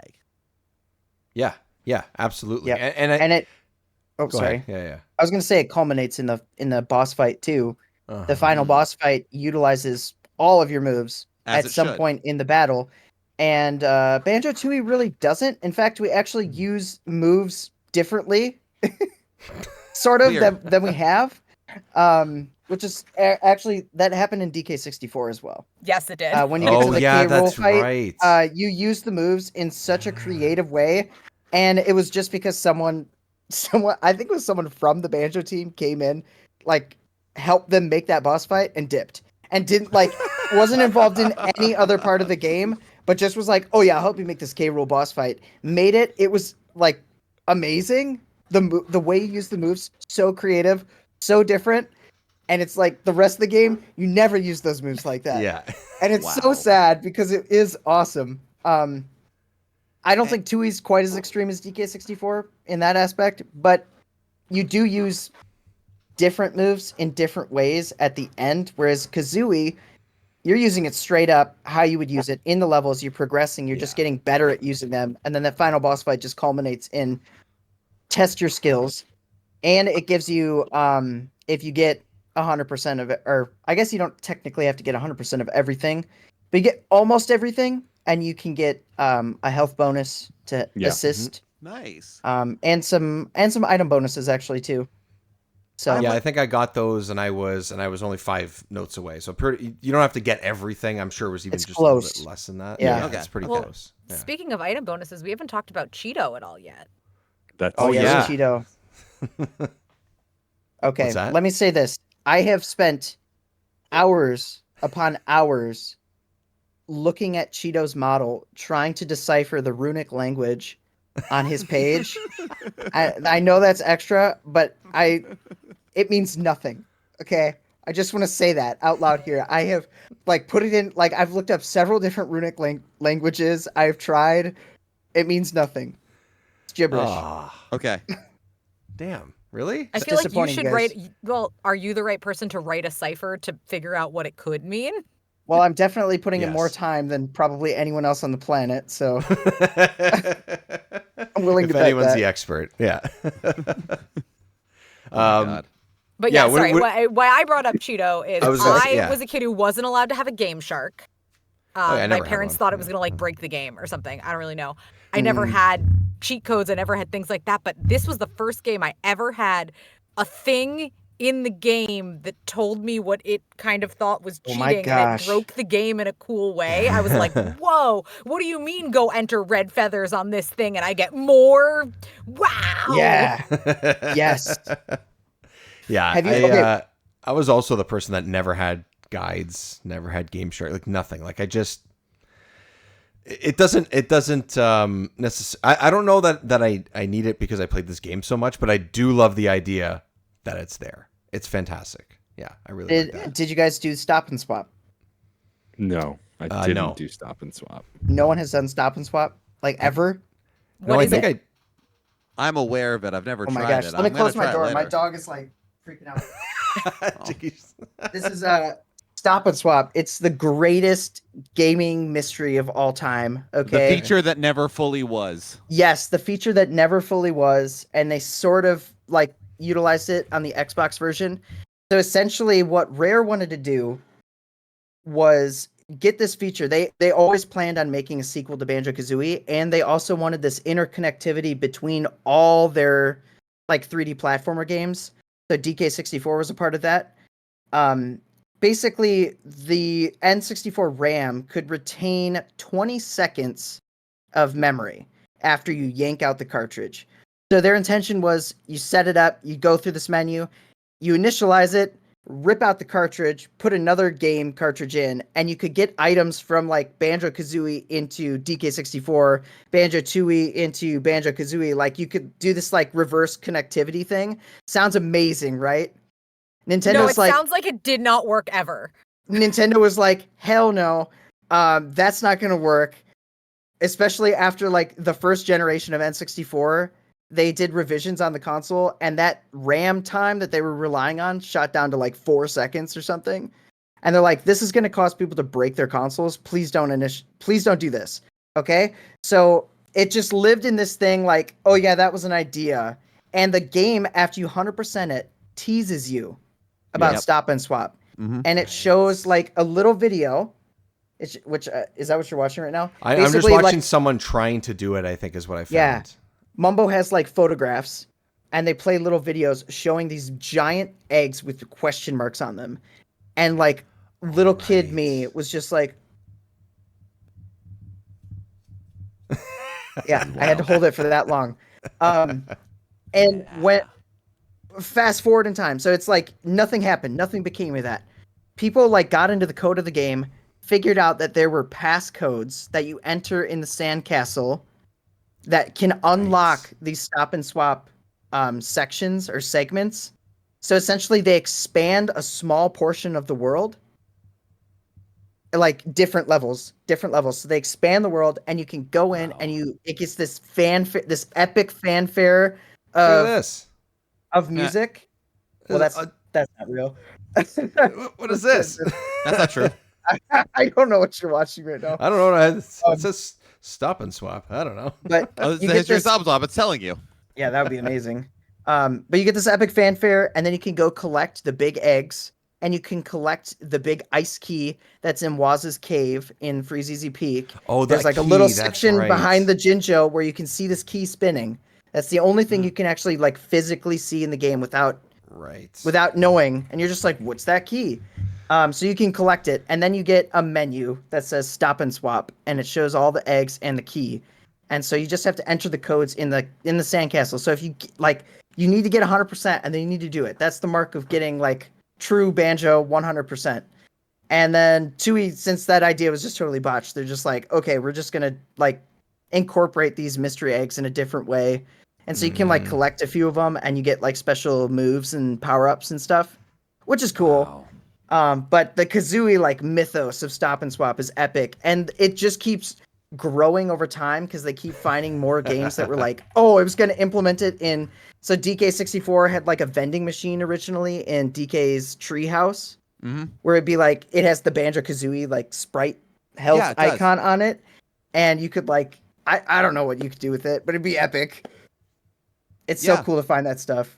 And Rare was very much about that kind of like putting Easter eggs, in this case, literally, between their games. So the Schoolyard rumor of it all, like, screw Mew under the truck. That. I was wondering how you got back there. This thing, yeah. Yeah. It's the only Stop thing and you swap. actually can't get to. That's what yeah, you're right. Yeah. That's right. I forgot about that.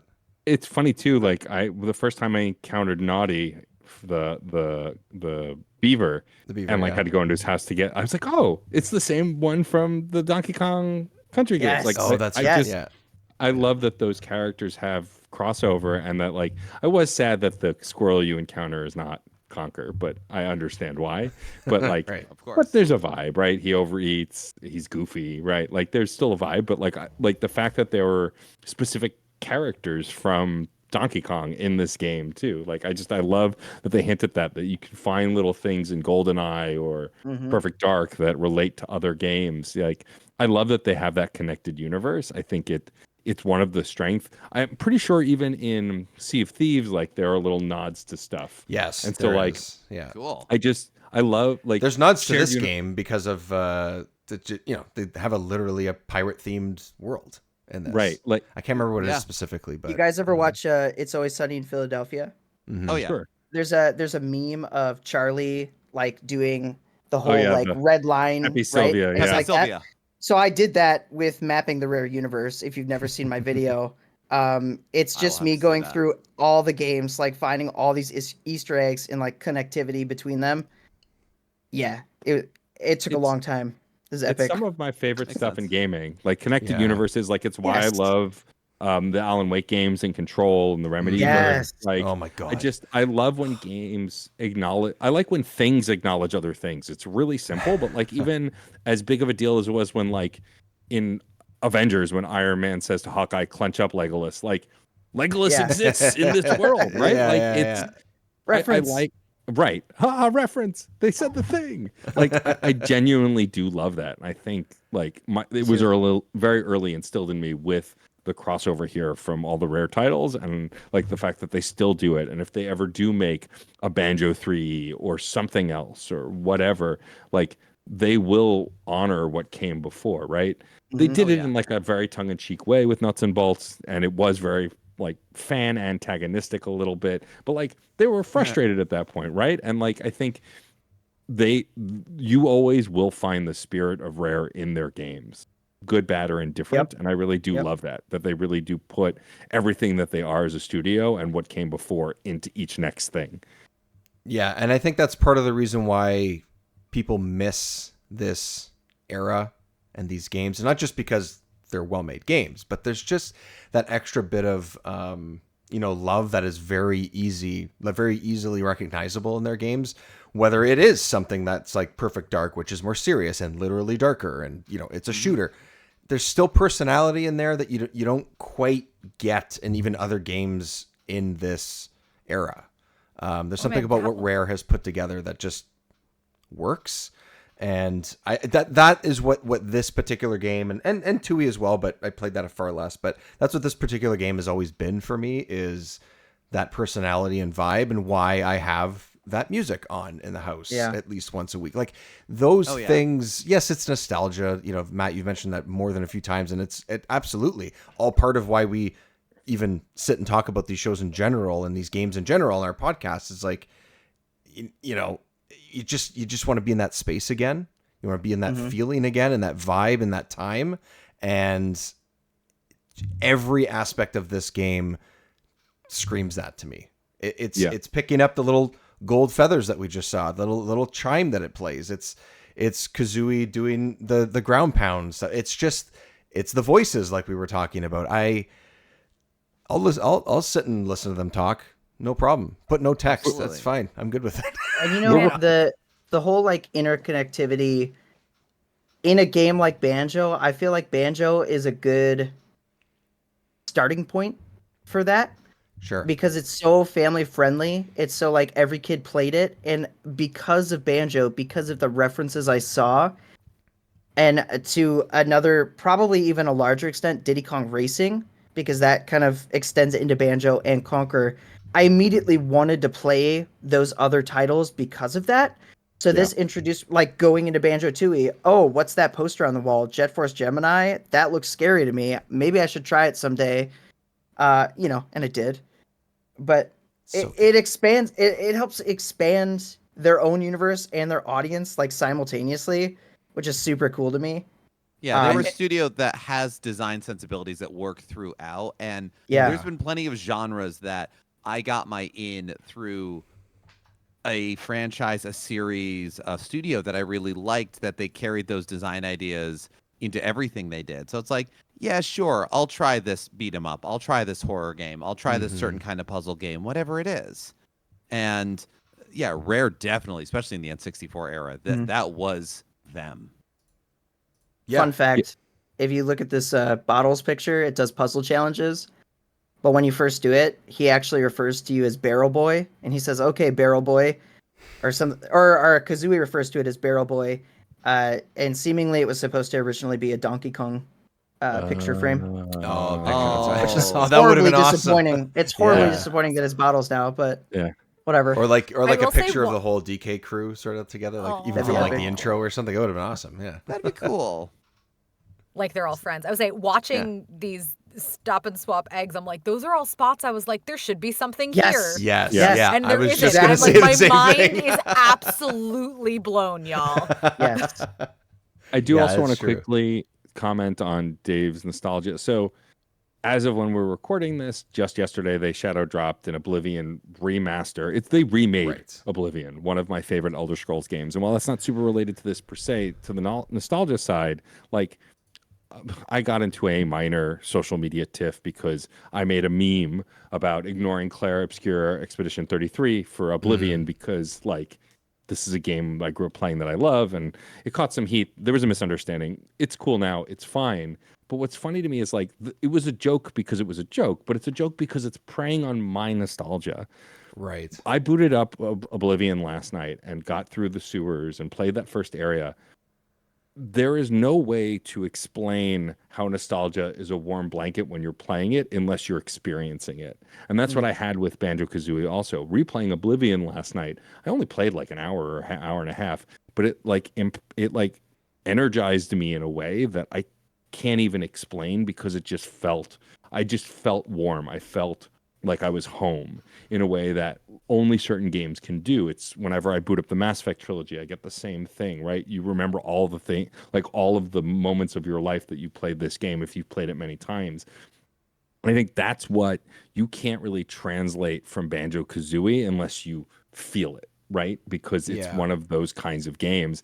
And like, while I get why people were like, oh, but this is a re-release of a giant studio that's been screwing up lately, and this new indie, this new RPG from a small French studio, it's a big deal, you shouldn't ignore it. And I totally agree with all that. I think Bethesda has been screwing up left and right, and like, I don't want to reward them for their behavior, but they also did a pretty great remake of a game I loved, and I wanted to play it. It was nothing against Claire Obscura. I'm still going to buy that game. I love turn-based RPGs. I love modern takes on turn-based RPGs, and I'm excited to see how they do it.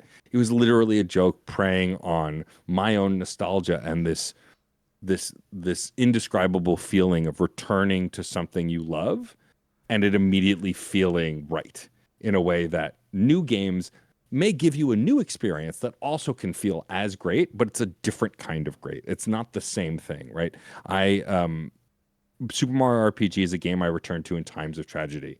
Just is. When I got laid off from a job, I played through it. When I lost a family member, I played through it, right? I replayed it recently, and because I had all those memories tied to it, when I played the remake for the first time, it was like I was replaying the classic because I'm just so tied to that music, that experience, those moments. And so, like, I think that's what Banjo Kazooie carries more. And I'd be curious to play Banjo Tooie now because I'm definitely less familiar with that game, if it'll transitively give me that feeling because it's the same characters, it's the same style, or if it'll be a whole different kind of experience. But that's what I loved most about revisiting it and blasting through it in 2 weeks and like getting every Jiggy and getting every note and getting those power-ups and beating the game. By the way, screw that boss fight.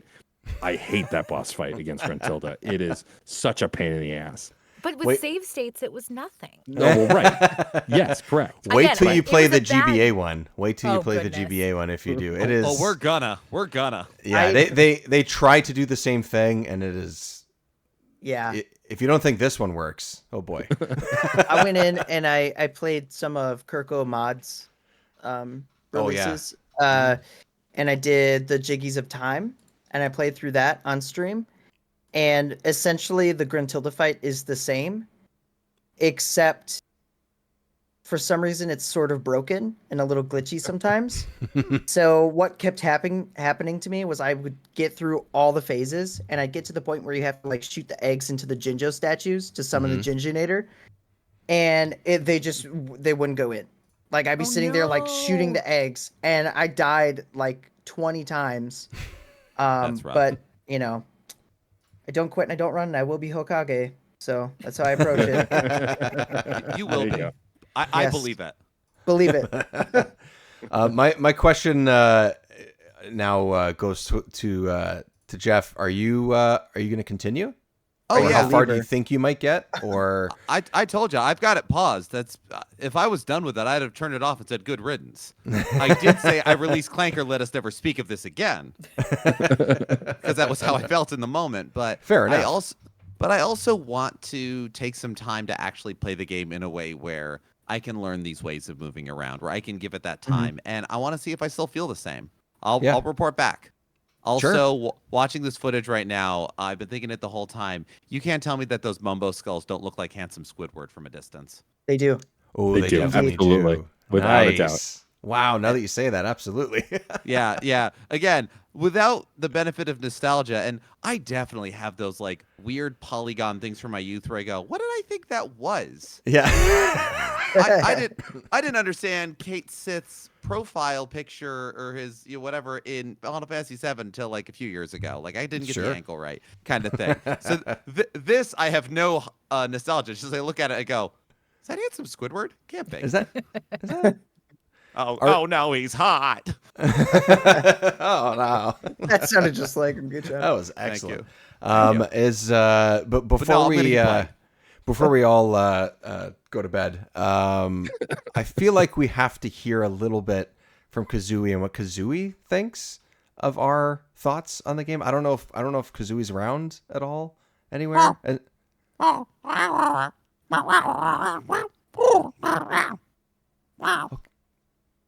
thank you Well for said. that insight. Yeah, Well that's said. good to know. Well, there you go, everybody. We had Kazooie with us. You didn't and have to joined curse us, so. that much, but she says what she says. True. it's okay. She's not under It's just- contract anymore. That's I Yeah, she's remember- an independent bird. I remember when I found Kazooie was a girl. I was like, Yeah. whoa. Yeah. There's like no, there was no like, Oh, I was like, whoa. Ah. really? I woke.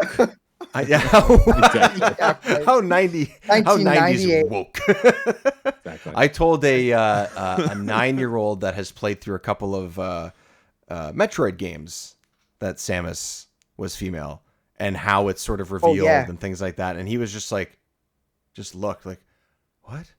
Someone with a weapon is a woman? Like that's basically what the look was. And I was like, Oh my I got god. my Yeah, nephew buddy. plays Smash Bros. And he played a Samus, and I was like, I was like, yeah, Samus is a girl. He's like, No. it is? Well, and on Love the it. flip side, our nephew is convinced that Tails is a girl. I mean, I can see it. Fair. Yeah, I get it. Very hard. Very And, I hard. mean, But voiced also by Tails kind of has colonists- a has a voice in some like newer Yeah. content, I guess. Whereas for us, Well, it and was just Tails is literally voiced by a woman in But the it's meant Sonic to be a movies. Yeah. child. Right. Yeah, That's yeah, right. child, Yeah, it's meant to be a right. child. Right. Yeah. Right. Yeah. That's funny. Okay. Bart I have to- Simpson was I have to also a tell- woman. Yeah, exactly. Technically. This is Yeah, it's true.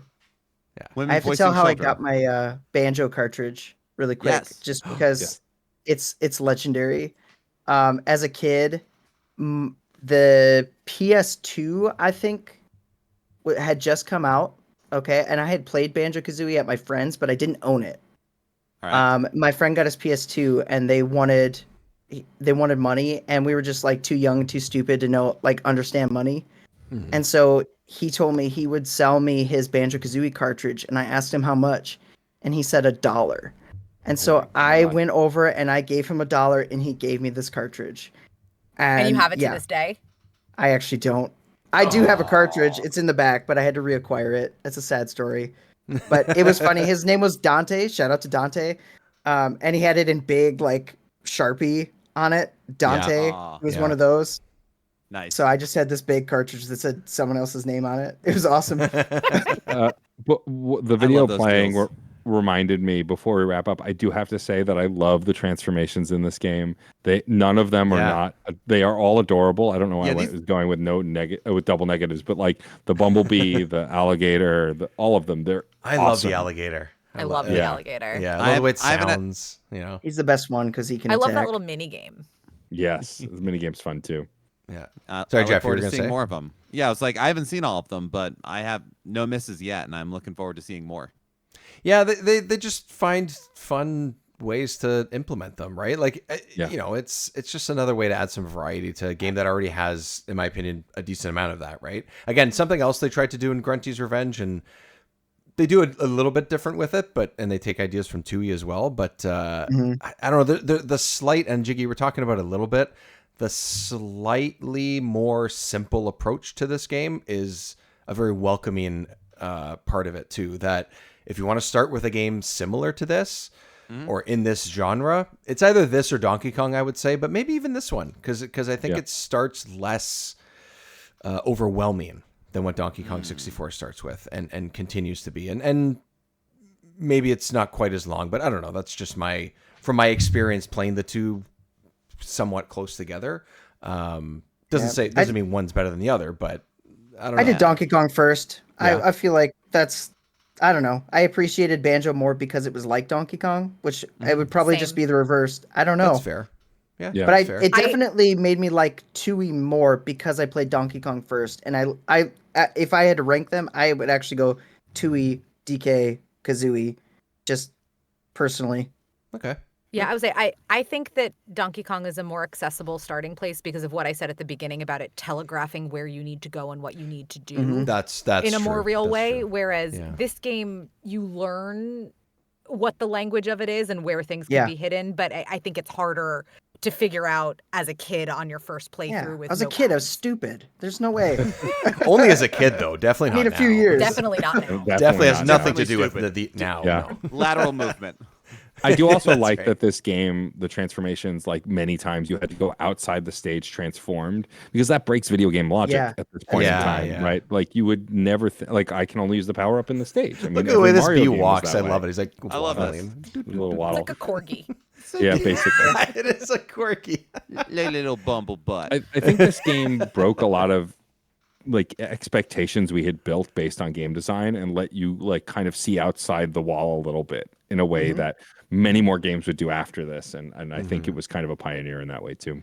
Yeah, and early 3D, you know, is awkward. This generation is awkward. It I is. say it all the time, and I think Matt, maybe Jeff, you guys, you both of you mentioned it earlier, but like to pull off a great game during such an awkward time and not have the game feel awkward is Yeah. success in itself, I think. Yeah. It doesn't have to be perfect, but I mean, if you pull that off, and it's impressive, I think. And that's that's Donkey Kong. That's a number of games that we've mentioned over the last little while. So I think it should be said too, like going back to this, it holds up pretty well, even graphically.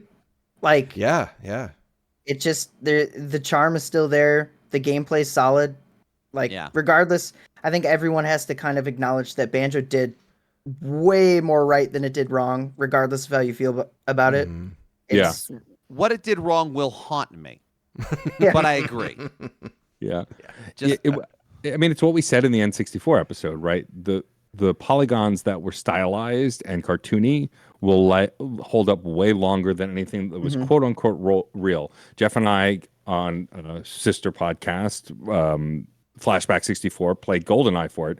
And as much as I love that game, it holds up terribly. It looks awful because they were going for realism. This game, and yes, the Switch is doing a little bit of zhuzhing, but not very much.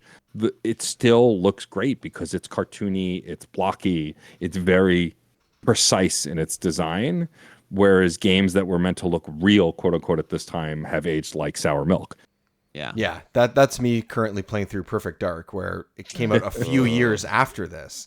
It's trying to do a lot more than GoldenEye does, but to me, so far in the first half of the game that I've gotten to, I was like, this is extra muddy and extra dark because of what they are doing with it. And it has the expansion pack, and they're trying to do even more, and it's like doing more maybe wasn't what it needed. But I know there's more to it than just simply like, hey, this is a texture, but this still, whether it came out the same year as Perfect Dark or GoldenEye, or whether it didn't, you're right, that stylized approach works.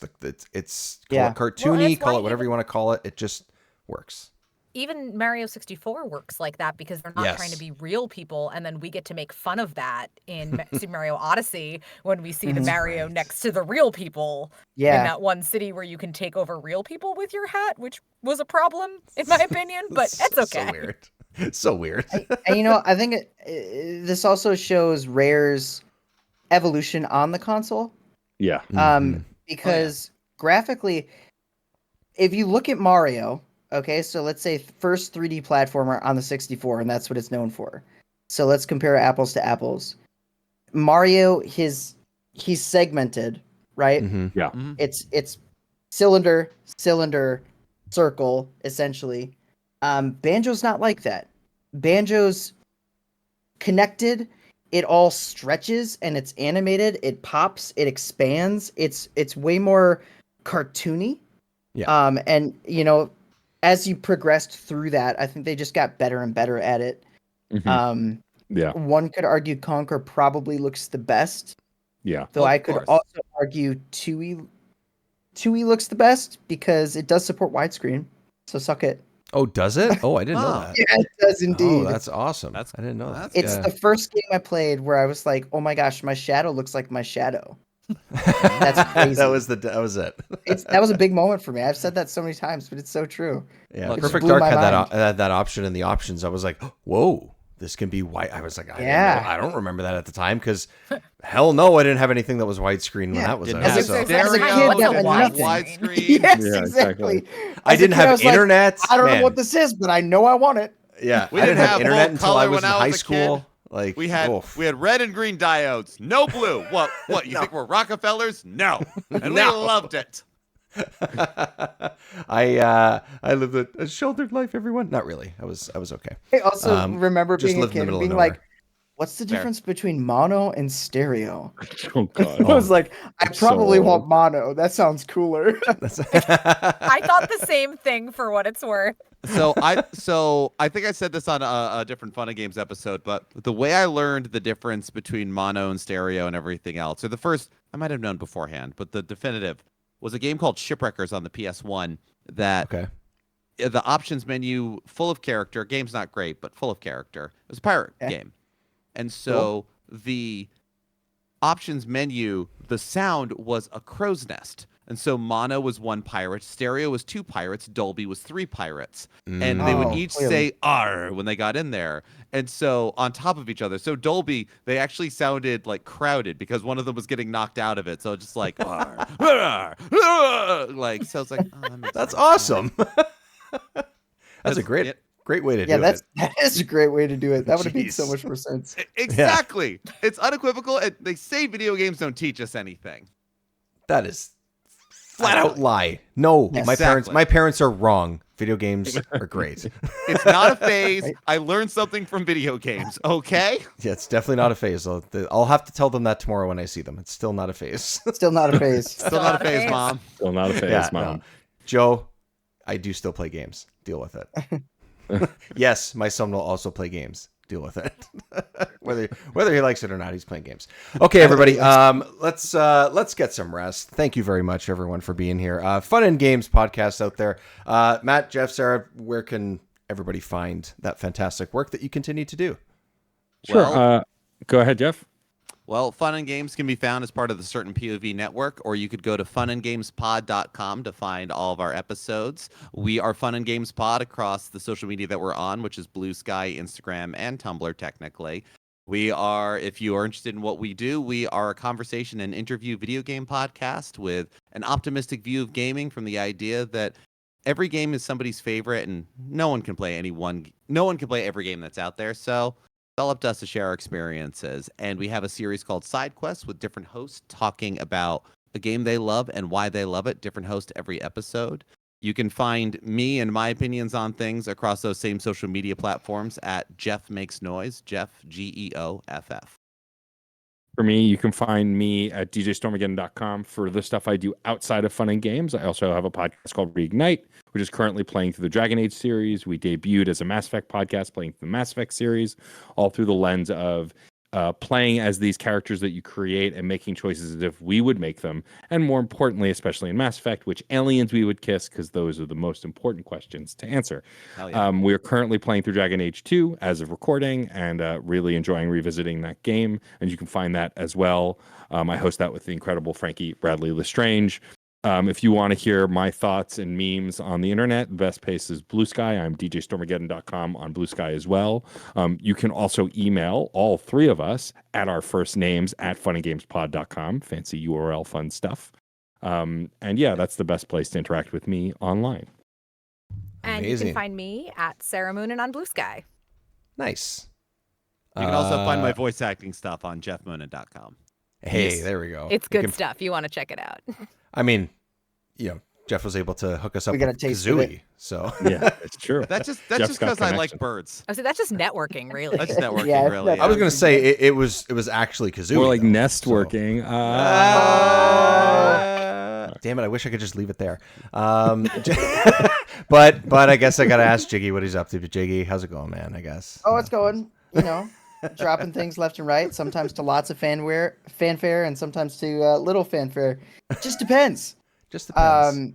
I just dropped a super cool video about Super Smash Bros. Melee, going through every single stage and looking for secrets and kind of moving around with a free cam tool. It's pretty cool.